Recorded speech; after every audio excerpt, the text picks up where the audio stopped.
Hey everybody, welcome to the Blendr Report, where news meets rational thinking. I'm your host, Jonathan Harvey.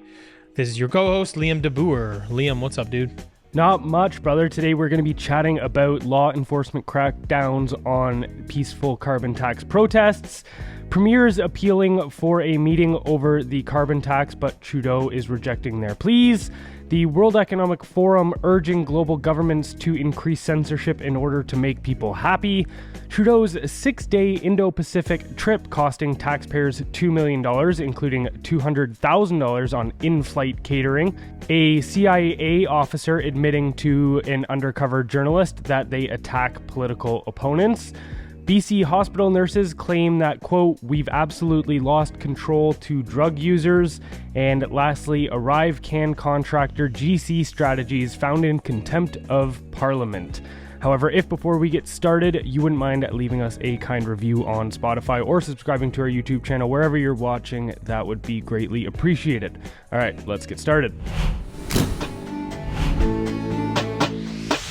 All right, so first off, we've got day 9 of the carbon tax protests, and law enforcement is cracking down despite them being peaceful. So Quebec's provincial police have intervened to shut down an ongoing carbon tax protest along the Ontario-Quebec border on day 9 of the demonstration. Footage shows a significant police presence, with protesters given a deadline to disperse or face fines and possible arrest, reportedly issued while protesters were away at breakfast. The protest has been peaceful and without traffic obstruction. So when will we wake up as a country to the fact that we are already living under a genuine dictatorship? Yeah, I mean, this is such a fundamental thing to democracy, right? Just the right to protest. And it's such a, for me, what I find surprising about it is if you're a politician, you just do your best to make sure it doesn't get any coverage in the media. You know what I mean? If it's peaceful, it's inconvenient at most. So I do find it pretty alarming that he's coming down with sort of the hammer on this one too. And remember we talked about this last time. I said, hey, there's a chance that this protest or this carbon tax protest becomes an outlet for all of the other problems we're having in society.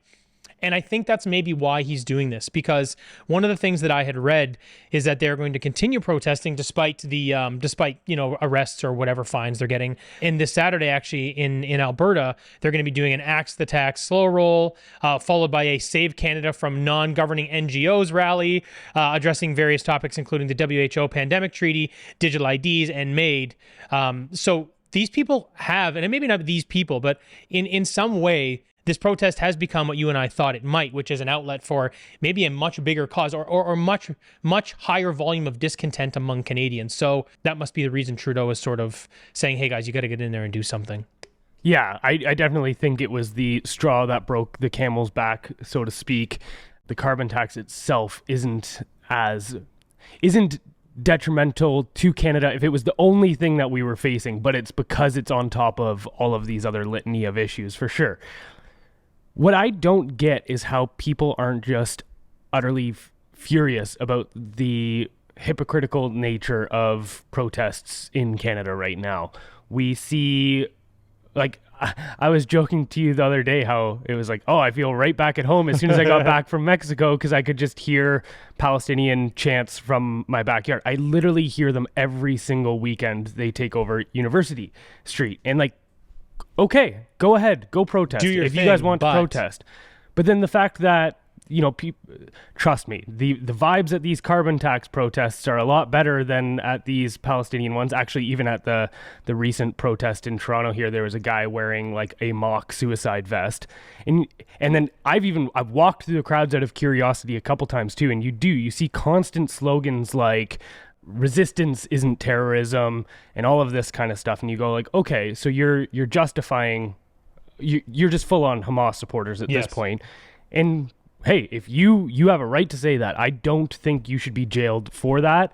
But then, yeah, you see just literally people setting up barbecues, hanging out. It's more or less a community hang at that point. That's what I'm saying. It's a bunch of folks with a barbecue and some lawn chairs and some signs waving Canadian flags. And then you've got the RCMP showing up with semi-automatic rifles. Yes. Like, what the hell is going on in Canada? The disparity is it's quite stark. And I think that's a really good point. It's like they will allow you to protest against things that that aligns with their political interests, but if it doesn't, then they're going to crack down on you.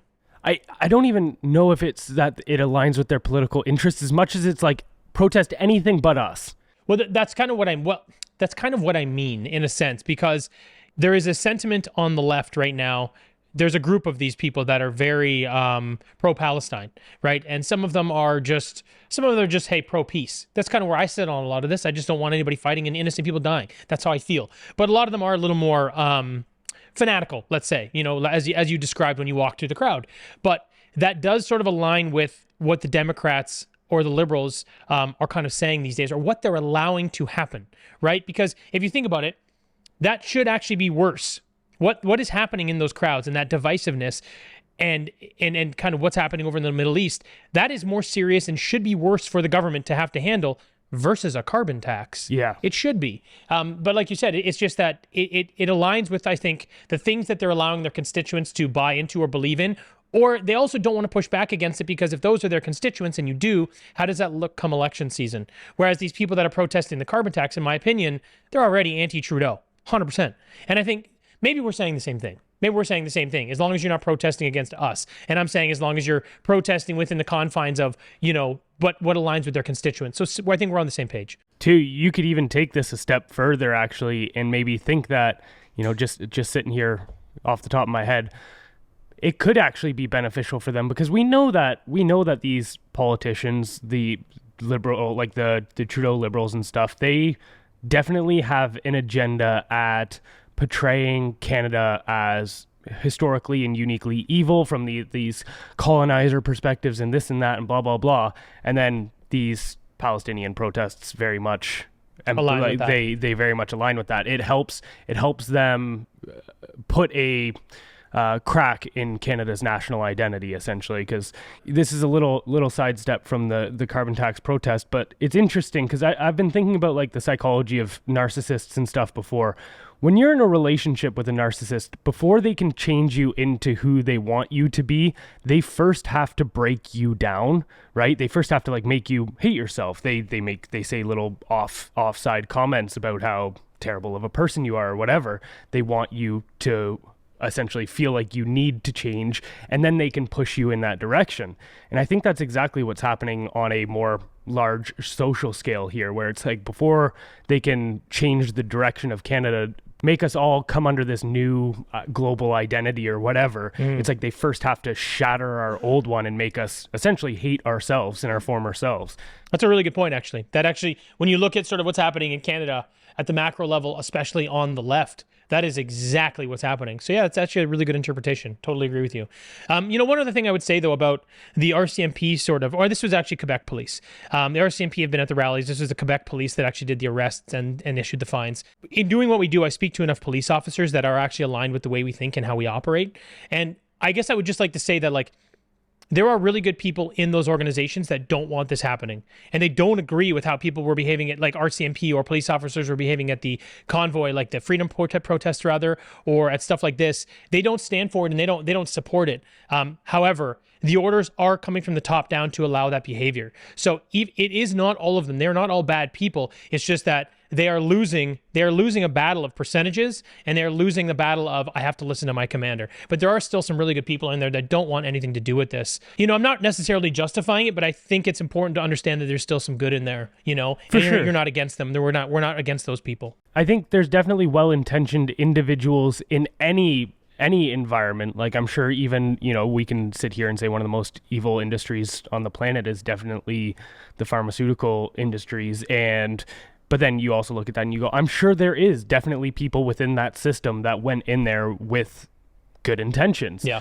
Same thing with police officers and such, but we've talked about it before as well, where, bureaucracies, they end up going to the point where they just end up needing to serve themselves. And it's no longer about the bigger mission. It's not, for instance, in the police sake, it's not protect and serve as we know it, as we think of it within society. It's protect and serve the state.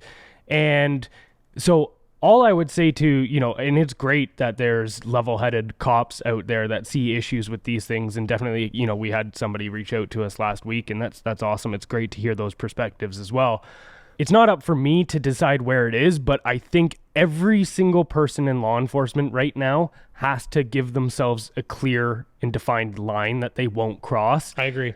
I was actually even just reading a book from Timothy Snyder, a historian who laid out 20 lessons that we could have learned from the 20th century in totalitarian states. And one of the lessons was that if you hold a weapon in public service, like, you need to be more rational, and you also need to be more sure that you have a line you won't cross than anybody else in this society, because we like to think that everybody that carried out atrocities in the past or oppressed civil society was lunatic madmen, and vast majority of them were actually just ordinary people. No, I agree. I mean, that's a good point. I think one of the important things to say there is, like, I don't justify what they're doing because they're good people and they say the right things, but they're doing the wrong things. I guess what I'm trying to introduce is a bit of nuance to the situation. For sure. And I think it's important, like you said, that these people do have a line that they won't cross. I don't know how we get them there. I don't know how you convince people. I don't know how you motivate people to band together and push back against the system when they're a part of it. I don't know how you do that. But I guess why I brought it up was not to justify actions, but to understand that you do have allies within that side. It is not a lost cause. It is not the Gestapo yet. They're not just doing these things en masse as a group that are unified. There's a lot of discontent within their ranks. So I think it's important that we continue having these conversations, and people like that can reach out to us and we talk to them. And then, they do draw their line. However that happens, I don't know. And I think that really is the next step. I think that's how this sort of turns around. I agree with you. All right, so heading on to the next story of the day here, we have got premiers appealing for a meeting over the carbon tax, but Trudeau is rejecting their pleas. So 5 provincial premiers, including Andrew Furey and Alberta's Danielle Smith, have urged Prime Minister Justin Trudeau to hold an emergency meeting concerning the controversial carbon tax. This call for action comes amidst widespread public opposition, with recent polling indicating that 7 in 10 Canadians, as well as 7 of the 10 premiers, are against the tax. Despite growing pressure, Trudeau has rejected the premier's requests, citing a 2016 meeting where a framework for carbon pricing was discussed. However, critics point out that current premiers were not in office at the time and assert that Trudeau is sidestepping accountability. The ongoing dispute underscores the deepening divide between federal and provincial governments over environmental policy. So why won't he budge on this at all? Because he knows he's going to get eviscerated. He mentions a meeting from 8 years ago. In fact, Pierre Poilievre challenged him to do a public debate on this with the premiers. I don't even think Poilievre would be there, with the premiers on live television. And he's actually trying to pass a motion to do it, which is going to obviously he's going to fail, but he's just trying to get him out in the public because he knows what this will do to Trudeau.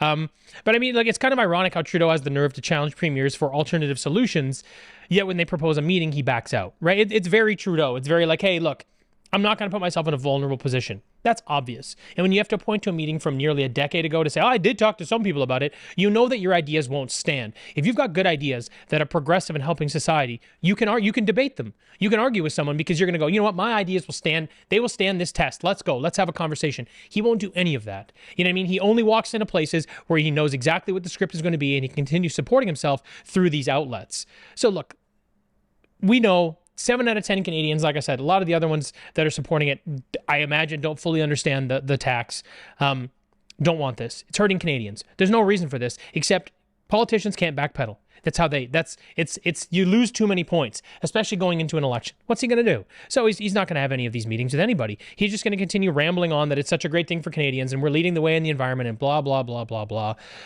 Nothing will change. It's very unfortunate. So I think it goes, I totally agree that he can't backtrack because then it's admitting failure, and he is not somebody that has a strong enough character to admit when he's wrong. Textbook narcissist. For sure.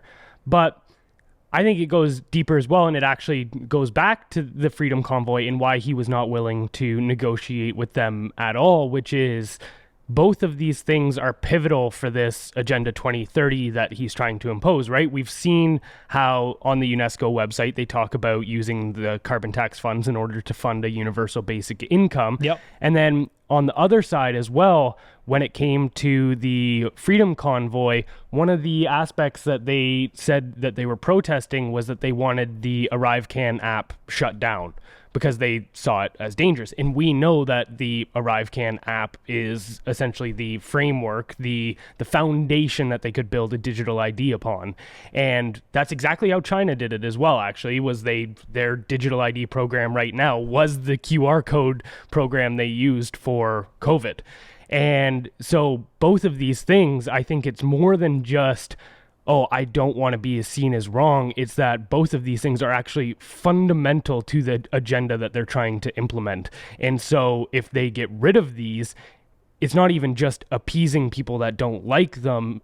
It's my whole entire plan can start falling apart. Yeah, I mean, that's a good point. These are crucial to his agenda. They are very component ingredients to the cake this guy's trying to bake for some reason, which leads me to believe, though, that this will probably be his last term.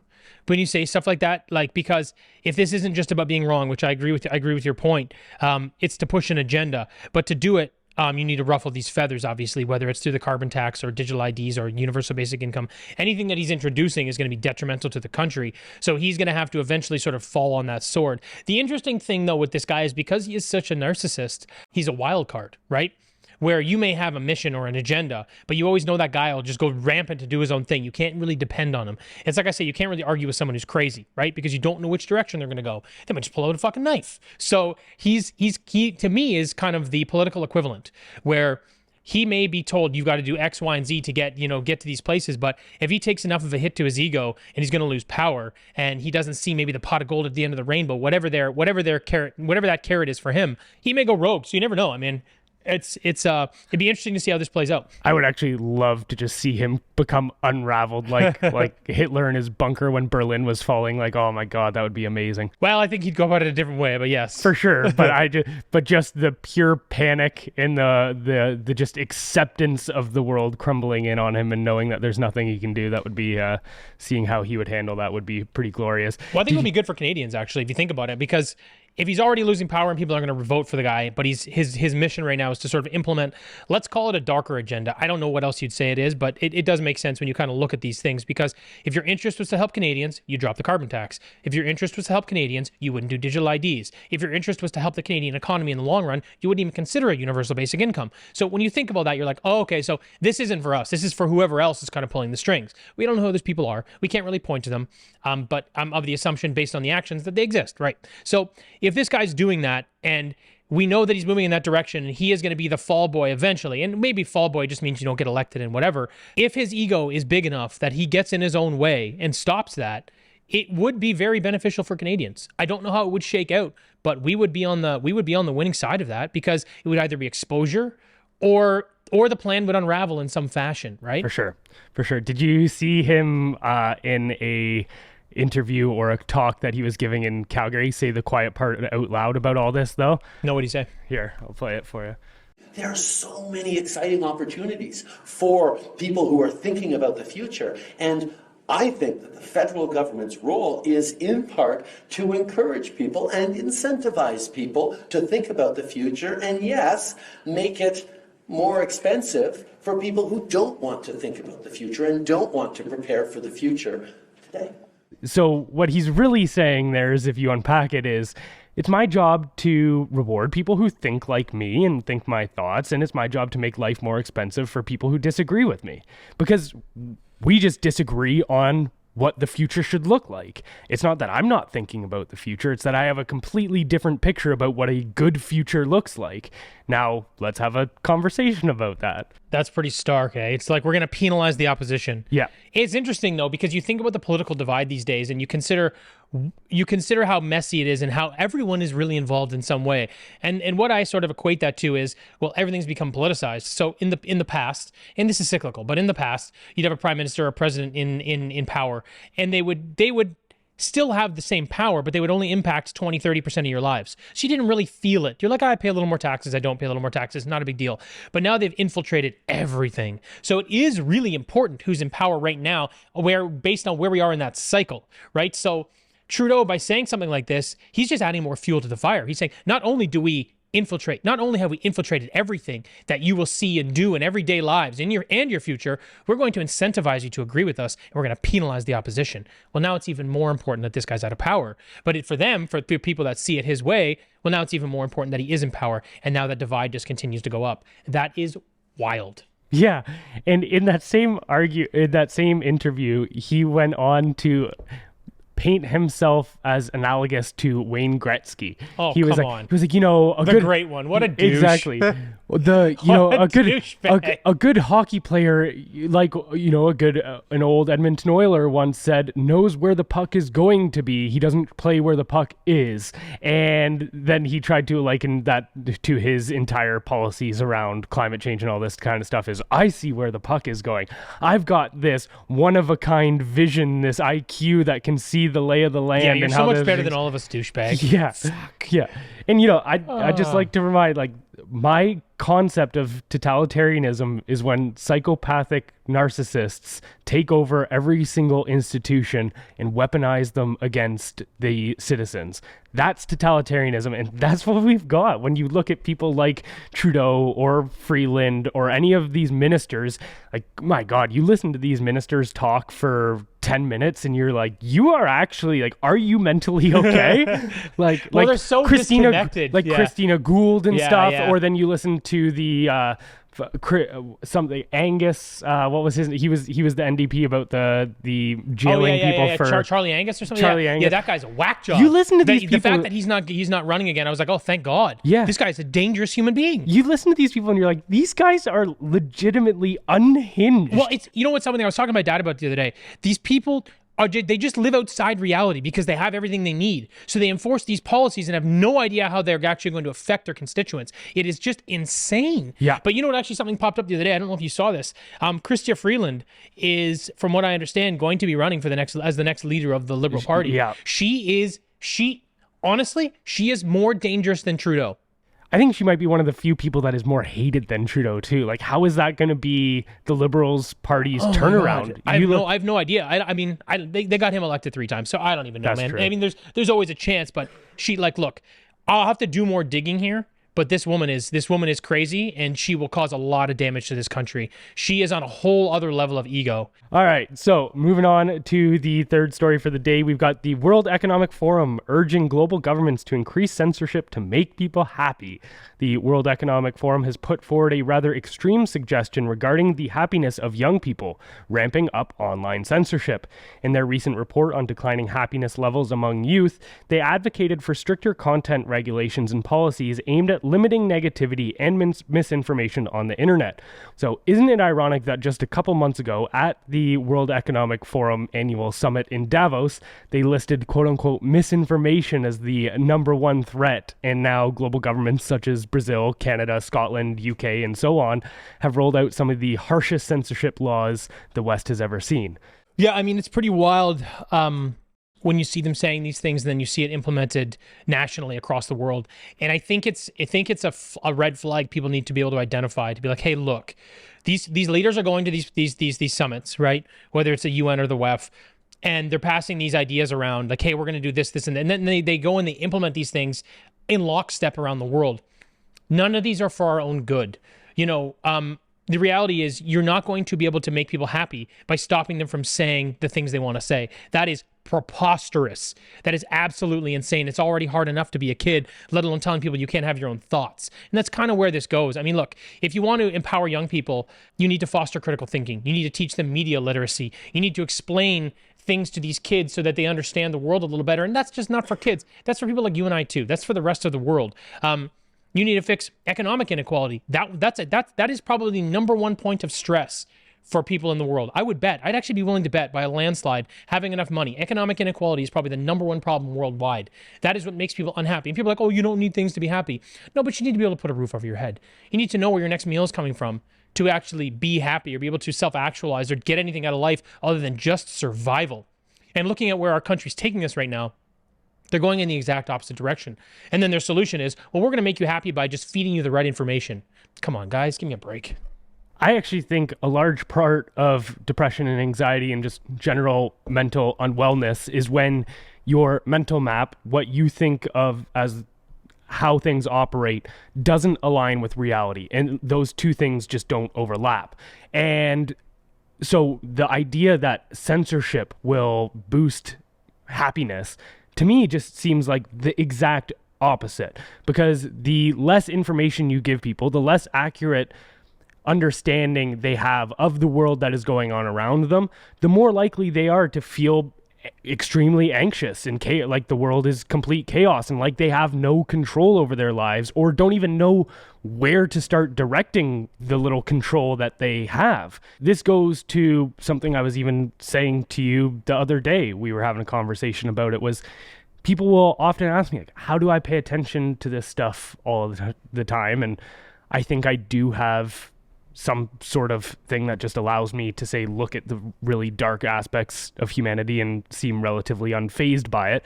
But at the same time, for me, like the mental distress comes from not understanding the situation. If I can look at it and figure it all out and just be like, okay, this is how it is, now I at least know my proper options to go forward with. Whereas if I don't know what's happening, like, how do I decide to act within that? So to me, trying to withhold information from people is one of the most evil things you can do. Yeah, I mean, there's two things that I would say to that. One is knowledge is power, right? Old saying, but it holds true. The other thing is, look at what these people have done. Look at what the World Economic Forum has done. Look at what our global governments are doing, East and West. Look at the mess the world is in, right? So I think it's pretty fair to say they're doing a terrible job. Now what they want to do is they want to censor it. So they only show us what they want us to see. Why? So we're happy, or so that you can continue doing nefarious shit in the background and then nobody knows and no one stops you. Yeah. I don't think it has anything to do with happiness. This is just another excuse they're using. And look, it's the same thing they did with Bill C-63. It's the online harms bill to save children. It's just wrapped up in the guise of saving children, but it's a blatant attack on free speech. This is the exact same thing. Global scale. We've got this study that says the youth are unhappy, and we've got a solution. We're going to censor everybody. Give me a break. You can't just censor the youth. This is a tool they're using saying, we're doing it to protect the kids. Get on board or you hate the kids. No, I don't. I think you're a fucking psychopath because all you're going to do is censor the entire world. There's that study that was done, right, which was by creating a game, the werewolf game, which a couple people in a room, two of them were werewolves, the rest villagers. The game is that every time the round finished, the werewolves could choose to get rid of two people within the group, and then the game was the group had to figure out who the two werewolves were. And then what the study ended up illuminating was the fact that the werewolves won the vast majority of the time because an uninformed minority is able to outmaneuver an uninformed majority. So this is exactly how I look at this. It's a couple people will, within this, say this World Economic Forum sphere, this whole Agenda 2030, the organizations and institutions that are within that, they'll have access to the information they need, and all of us will be running around here blind, and it'll be very hard to essentially figure out who the werewolves within our midst are if that's the case. And then another aspect that I find extremely interesting about all of this kind of stuff and this censorship push is how even the term misinformation. Look, I get that there's stuff called misinformation, but you never heard that term 5 to 10 years ago. Came up through the pandemic. Exactly. And before that, it was just, hey, you're allowed to get things wrong. Yeah. And I understand that there's active disinformation campaigns, but I think with this whole thing around misinformation, it's an attempt to try to make it seem as though it's malintent if somebody gets something wrong. You can't just be wrong and correct yourself anymore these days. It's you're guilty of spreading misinformation, and it puts it into the sphere of morality. And almost, now we're seeing it as well into maybe even criminal. Yeah, look, the challenge you have here is they've weaponized these terms. So they've taken control of the narrative. We know what's right, and they've weaponized they've weaponized opposition to the point where if you even get anything wrong, you're vilified and, like you said, could potentially be thrown in jail. It's a very dangerous time for free speech. This is going to take a lot of pushback from society at scale. I don't think this is going to be one or two people that can get this job done, because they have done an excellent job of, like I said, sort of weaponizing these terms, controlling the narrative, and then tying it all into, well, it's for the greater of mankind. It's for the kids. You know what I mean? We're in a very dangerous place here, and I've said this before, but they're able to usher these policies in, because what they're doing is they're telling the people that are in power right now, in this case it's the liberals or the people on the left, that you can say what you want, we agree with you, but it's those guys that shouldn't have a leg to stand on or can't say anything because they're a real problem, and we need to stifle that. We need to stop this dissent, or we need to basically censor those people. So everyone on the left promotes these ideas. This is great. We need to do this. This is right. We know the truth. We're speaking the truth. You guys are all wrong. So they're getting these policies pushed in, but it's really to everybody's detriment. And I think seeing it at the World Economic Forum, seeing it at scale across the world, we're in a dangerous time, man. The one thing I think is important to touch on here as well is, like, I do have a almost religious-like belief in the power of truth. Like, are you familiar with the ASH compliance tests? No. So it was a study that was done. A lot of people talk about the Milgram experiments and stuff when it comes to totalitarian kind of our psychological shortcomings that allow us to have these behaviors. But one of them was the ASH compliance test. And what they found was that if they had 10 people in a room that were in on the study, and then they brought in the subject. And what they did was they gave everybody a picture of 3 different lines, all different lengths, and then said which one is the longest line. The 10 people who were in on the study knew that they were supposed to lie. So they all chose one that was clearly wrong. And what they found was the majority of people, if you're that one person in the room who is not supposed to lie, and they're looking at everyone else going, why did they give that answer? Most of them will just give that answer just to avoid being the weird one in the group that's giving a different answer than everyone, even though it's like abundantly obvious that there is a line that is longer or shorter. But what they found otherwise was that as soon as they put one person in that room that was willing to say it, so they had the 10 people lie, and then they had one other person involved in the study that said the truth, and what they found then was now the subjects were more than willing to be like, no, that's definitely the longer line. Right. It gave them that confidence boost of like, okay, I'm not alone in here. And so to me, that's exactly how I see what needs to happen on a societal-wide level is the more people, the more individuals that are willing to say these things, that are willing to come against the social pressure of saying the obvious truths. Yeah. I agree with what you're saying, but that's sort of a simplified version of how I think things need to go in society these days, because there are a few other hurdles in the way. Number one is that this has been politicized. So there are still going to be zealots on one side saying that this is the truth, even though it's false and censorship is bad. They're going to say, no, we need to be doing this. So what's interesting about that is it makes people telling the truth not just have to stand up and tell the truth, but now they also have to decide to be on the conservative or Republican side of the political aisle, which is a whole other interesting thing, right? Because you may have to get people that want to say, no, this is incorrect, but the thing is they don't want to lose their political allegiance as well. So there's this other force at play that makes it harder. And I know that they're doing that on purpose.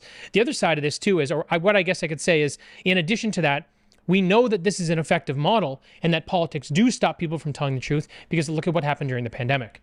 Everyone was willing to just follow the lead of all the bullshit because they did not want to be ostracized, because if you pushed back, you were canceled, kicked off social media, out of your friend group, or lose your job, right? People weren't willing to do that, but they politicized it, right?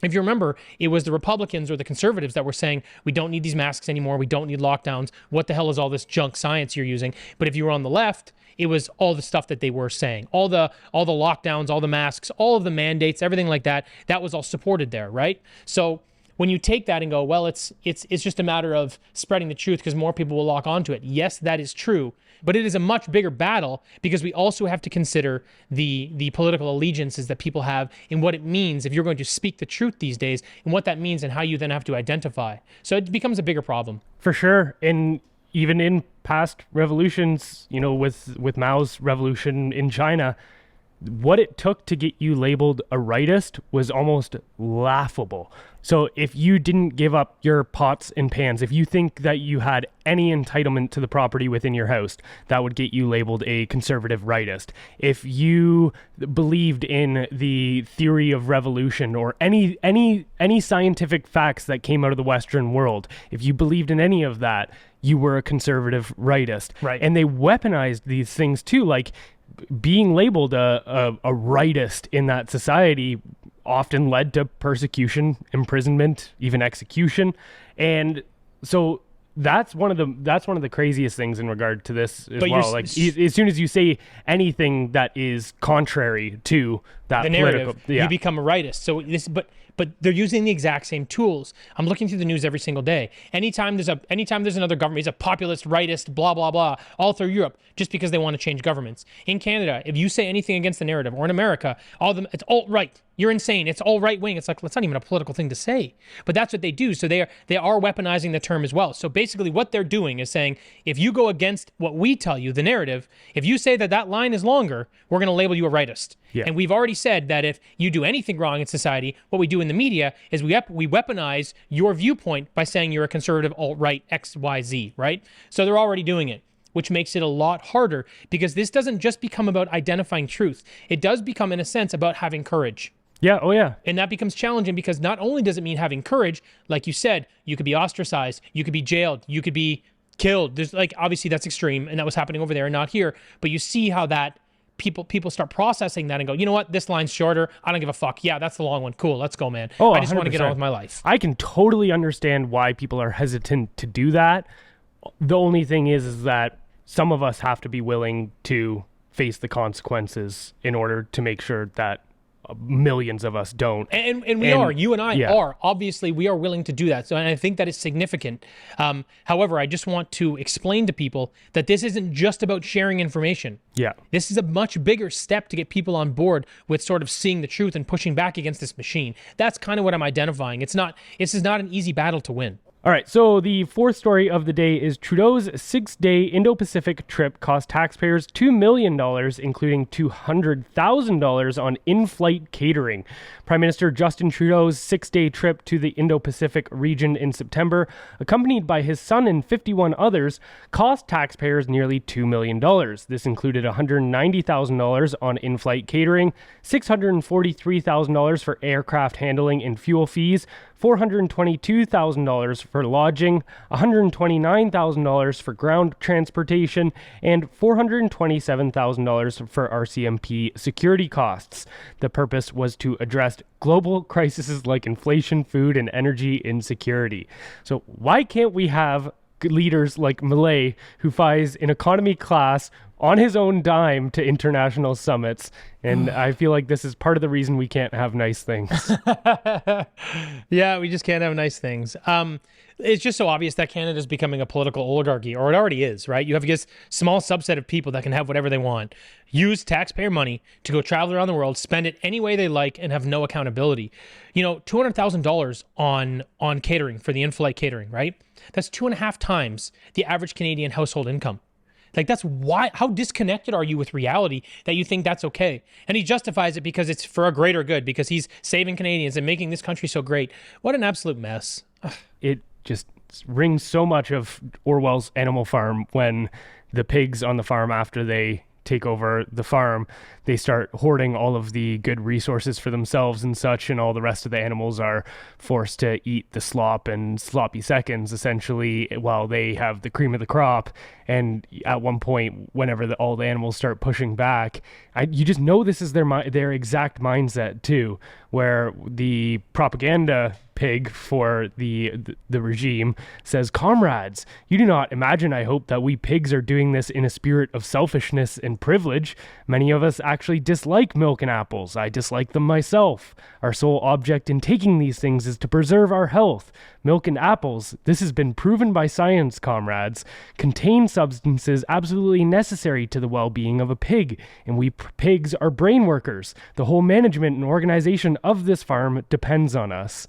And you just know that's exactly it. Like, we need all of these nice things to keep us going and to keep us effective. And if we're effective, like, your guys' lives are great.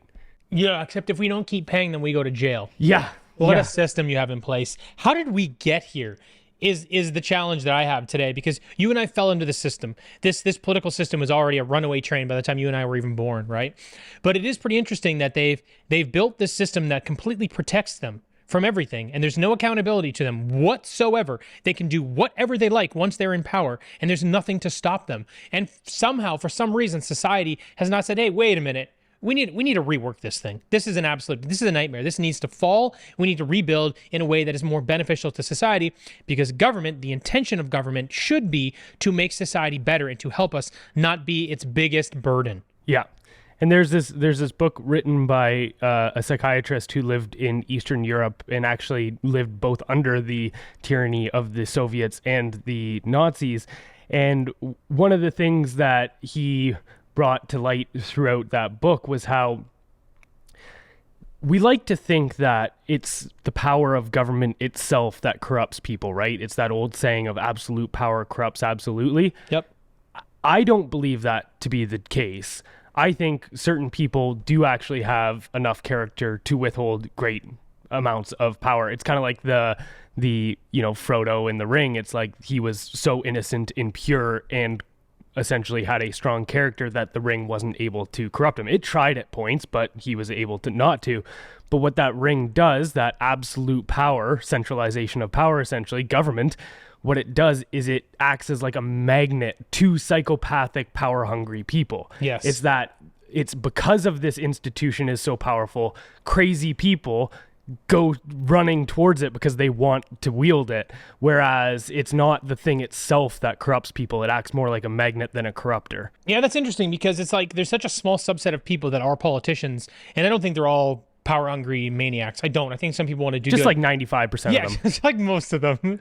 I think people at the municipal level would be more likely to be people that actually want to help the society. And, I had a mayor of a small town up where I grew up, nice guy, has a restaurant, super nice guy. He just was. Some of the policy he wanted to pass was a little bit insane, but I mean, the intentions were better. Anyway, that's kind of my perspective on that. So, but you see a lot of these people that, like you said, are sort of drawn to this thing that can give them an opportunity to leverage their psychopathy, which is quite dangerous. And, there's this idea where people that should be in power are the ones that don't want to be in power. Yeah. Right? I believe that very much. For sure. As someone who's been an entrepreneur and employed hundreds of people in my life, I've never been I'm the boss, you have to listen to me. I've never behaved like that once in my life. I've done a great job with leadership within those businesses, but I've never been the guy that's wanted power. I don't care about it. And what's interesting is at times when I've stepped out of the business and had other people run it, there's a dogfight for power because then ego gets in the way, and you just see how it ruins a culture. It's pretty amazing. But to your point, the political system we have today, it just tries to foster that second environment I just described, where everything is already chaotic and already a mess, and it's just this dogfight for power, and everyone is willing to slit each other's throat to get to the top.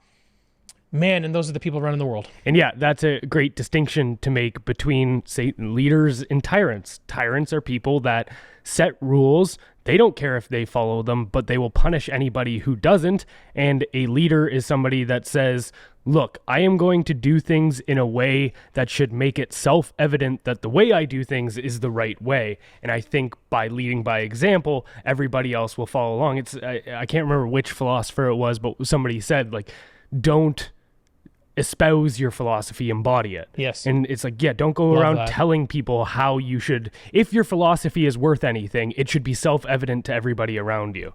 All right, let's move on to the next story of the day here. A CIA officer admits to undercover journalist that they attack political opponents. So Gavin O'Bleness, a self-proclaimed contracting officer for the CIA and former member of the FBI, was caught on camera by an undercover journalist. In the video, O'Bleness went on to detail various different tactics that the intelligence community uses against those it perceives to be their political opponents.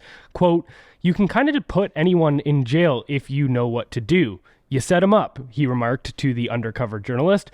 "You create the situation where they have no choice but to act on their impulse, and once they act on that impulse, you catch them. Some would call that entrapment." "Does the Bureau practice entrapment a lot?" the undercover journalist asked. He responded, "We get really close. We get as close as we can. before going into greater detail on the methods that the intelligence agency allegedly uses on members of the American public. Quote, "You put a post out there or you have some fake profile say something that triggers, that we know is going to trigger them, right?" O'Bleness stated. Like, we already know your history. If we're at that point, we already know everything about you. So we're like, oh, this will piss him off. Sometimes you just light the fuse and wait for it to follow. Quote, "Nothing like putting out fake social media things to get to like really..." His speaking is really bad, and that's why I'm having a hard time reading this. So I'm not stupid. He's stupid. Yeah. Nothing like putting out a fake social media thing to like really get people mad, O'Bleness stated, also highlighting Alex Jones as one target of the intelligence community. Quote, "We were after him hardcore," he said of Jones. "Are you still after him?" the undercover journalist asked, with O'Bleness answering no, because he's broke. He got found guilty and had to pay like $100 million. The journalist went on to ask whether the quote-unquote goal was to bankrupt him, and O'Bleness responded, "Pretty much." So are intelligence agencies completely rogue? They've been rogue for a long time. I mean, what was it? Eisenhower's speech at the end of the Second World War on his way out of office? He's like, look, the military-industrial complex wants war. That's what they want to do, and it's going to ruin this country. It's exactly what's happened. In the military-industrial complex, the CIA and the FBI are basically what's supporting them from a government level. So I guess let's call them the managerial class, as Vivek Ramaswamy says. You know, they've been here for decades, and they continue to exist no matter who's president, no matter who's in charge. It doesn't really make a difference. But it looks like they are the ones that are sort of steering the ship, because they are the mercenaries. Whatever corporate interests or whatever people are sort of in an organization that kind of make America run on a 60-year plan, whoever those people are, the FBI and the CIA are their weapons. That's what they are. So I wouldn't say they've gone completely rogue. I think that they're getting direction, in a sense. I think they're getting direction from people that work maybe above and beyond sort of the level of president, but also in a different room, in a sense. Do you know what I mean? So that's kind of the way I see it. But I sort of understand the military-industrial complex perspective, because, you know, when they fund Ukraine, a lot of that money goes to American companies to build weapons. So the money goes into the American economy. This is not a good thing in a sense that you shouldn't be funding these wars, but that's how this kind of works. So then those companies make a lot more money and they sort of provide for society. And then what happens when the war ends? Well, those companies don't make as much money anymore. And what happened through the Second World War, and probably the first, a lot of other companies sort of transitioned what they were doing at the time to help the war effort. For sure. You know, so instead of, you know, maybe Ford making 20 million one year, they make 100 million. Yes, they're maybe making some tanks instead of cars, but they make a lot more money. So when that war is over, Ford goes, well, I don't really want to go back to making 20 million. I'd rather make 100 million. And that's why, like, that's obviously just an obscure example that I made up completely, but it goes to show you why there is such an interest in the military-industrial complex for America. For sure. Johnny Harris did a great video breaking down the quote-unquote deep state, or the managerial class, however you want to label it. And he pretty much raised the question, is the deep state real? And then went into the history of how it came about. And during World War II, they had a pop-up intelligence agency, essentially. It was the OSS, and it was just meant to be a wartime intelligence. But then afterwards, like we know, bureaucracies like to continue, and so all of these people that were working in intelligence really wanted to create an ongoing intelligence agency, and that's how the CIA came about. Mm-hmm. And a lot of politicians, it was like highly controversial at that time whether America was going to have an ongoing intelligence agency, because they saw the dangers. Even a lot of politicians at the time said things like, only totalitarian states have intelligence agencies. Like, this is what they use them for. They always end up getting weaponized against their own citizens. Right. They always end up just serving the state interests and not the public interests. And one story he told in that documentary that is just like bone chilling is one of the main politicians who was trying to shut it down ended up having a conversation with the one of the representatives from the intelligence agency, and the guy quoted to him what he had said to his wife in bed the night before. Just kind of like are you sure you want to fuck with us? You sure you want to try to shut this shit down? We know what you're saying in your own bedroom at night. Like, what do you think we have the power to do? And it's like, man, in one of those moments, I like to think I've got a strong spine, but if somebody repeated something back to me that I thought I was completely offline for, man, I would have a hard time not just going into like a hot flash. Well, I mean, since the 60s, 70s, 80s, they've been tapping everybody that's involved in the agency. You see it in a lot of organizations, especially with anything that's sort of maybe considered top secret or classified. They've got your phone tapped. They've got your wife's phone tapped. They always know what's going on all the time. It's wild, but it's for their own good, I suppose. Yeah, I mean, look, the organization is what it is. I don't know how it falls. You've got these presidents or presidential hopefuls like RFK that go, hey, look, if I get in, I want to disband the CIA. Well, look what happened to the Kennedys throughout history. So it's kind of like one of these things where you and I look at the Canadian government and go, how does this fall? How do we fix this? It's such a disaster. It's such a nightmare. You've got these political oligarchies spending $2 million on a trip for them and their buddies. This is wild. The CIA, in my opinion, is actually even more dangerous and harder to break down because they're outside the political lines. They operate in the shadows and they kill you if you fuck with them. Yeah. And they're not just censoring you. They know what you're doing all the time. Yeah. Yeah. I don't know, man. It's a lot to swallow. I agree with you. I'd probably get the sweats too. Yeah. As far as organizations on the planet go, the CIA is amongst the scariest of them. For sure.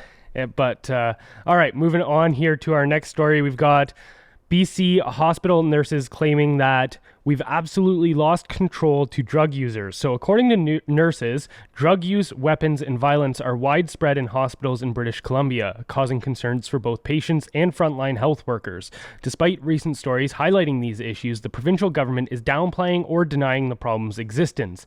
The controversy started when an internal memo from BC's Northern Health Authority leaked last week. The memo, dated from last July, instructed hospital staff in the northern part of the province to tolerate drug and weapon presence. Patients were allowed to elicit substances in their rooms, and staff were told not to intervene even if they found weapons or signs of drug dealing. Nurses have reported alarming situations such as walking through fentanyl clouds due to patients openly using drugs. Some nurses were advised not to breastfeed due to potential drug contamination. Despite existing non-smoking policies, drug smoking continues unchecked, and nurses fear reporting incidents because of inaction from hospital authorities.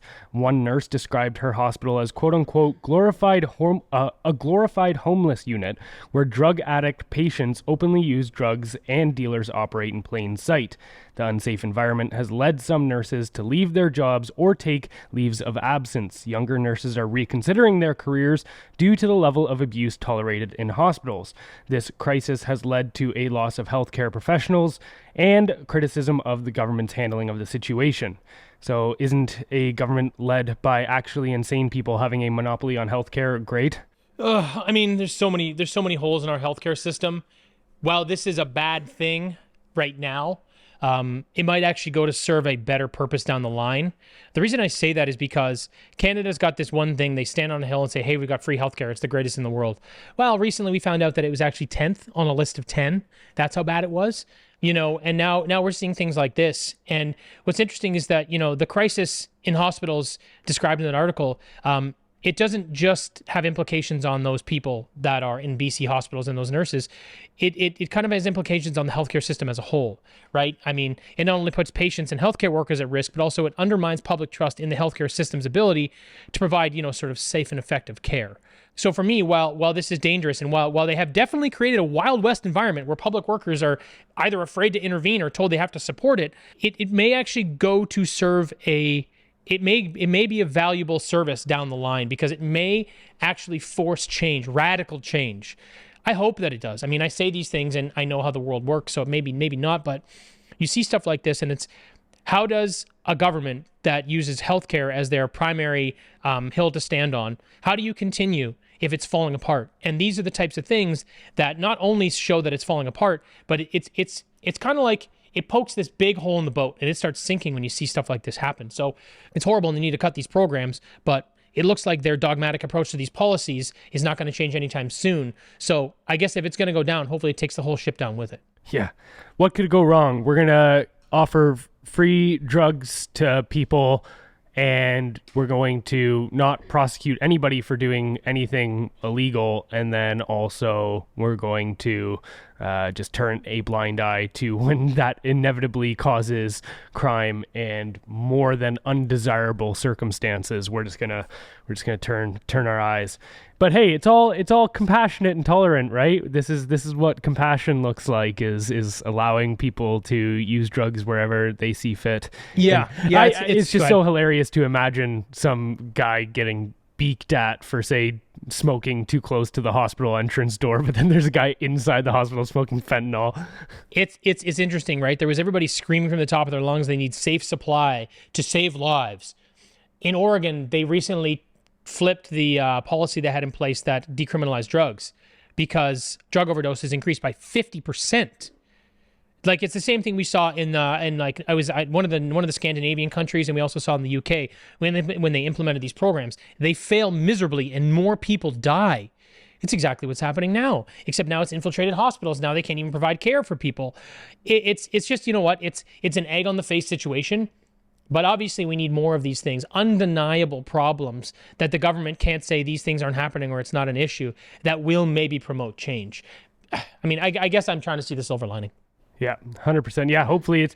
I mean, even you think about this on an individual level, though. Sometimes people can't change their ways until they genuinely hit rock bottom. And I actually think that's a large thing, is like you've kind of got this... There's this concept called the beta region paradox, where you won't actually make a change unless things get bad enough. Mm-hmm. Yeah, maybe things have to get extremely bad in our healthcare system and stuff before people put their foot down and say, I've had enough of this, we're not living like this anymore, and then make that change. So hopefully that comes about for sure. The last story of the day is ArriveCan contractor GC Strategies found in contempt of Parliament. So MPs unanimously passed a motion to hold a key contractor in the ArriveCan scandal in contempt of Parliament for not answering questions during a recent committee appearance. The motion orders GC Strategies managing partner Christian Firth to appear in Parliament for a public rebuke by the Speaker of the House. The failed ArriveCan app, used to track COVID-19 vaccination status, incurred costs 750 times higher than originally quoted and lacked proper documentation. Firth and his partners failed to comply with summons to testify on multiple occasions, leading to the contempt motion. The rare measure reflects the seriousness of the scandal and the need for accountability. But despite this, essentially all it is a verbal lashing, does this mean that GC Strategies and their leaders, who got tens of millions of dollars through non-bid contracts for work that they themselves admitted are even incapable of doing, are they really just going to walk off with a slap on the wrist for this one? It really looks that way. So I looked into sort of what the House of Commons can do, and they can impose various punishments. They can impose fines or imprisonment. However, it's extremely rare. And it's my opinion that because they've pushed them off to the Speaker of the House for this public rebuke, that's as far as they're going to go. Now, that is just a symbolic punishment. So they're not going to dig. It highlights the seriousness. No, if you want to highlight the seriousness of this, throw the guy in jail. But to me, no, it looks like this is going to be the end of it. There's no real penalty. And of course, the lesson here is if you're going to be a criminal, just do it in cooperation with the government so that you get a free pass. We see this even back to the first topic of the day, right? You protest these people, you get threatened with semi-automatic rifles and arrests. But yeah, they get to steal $20 million from taxpayers, and then all they have to face is somebody saying, you were bad. Shame. And it's like okay, dude. Okay, fuck off. And you know what, I'll happily take a public shaming for $20 million. Yeah, I mean, there's a lot of things I would do for $20 million, okay?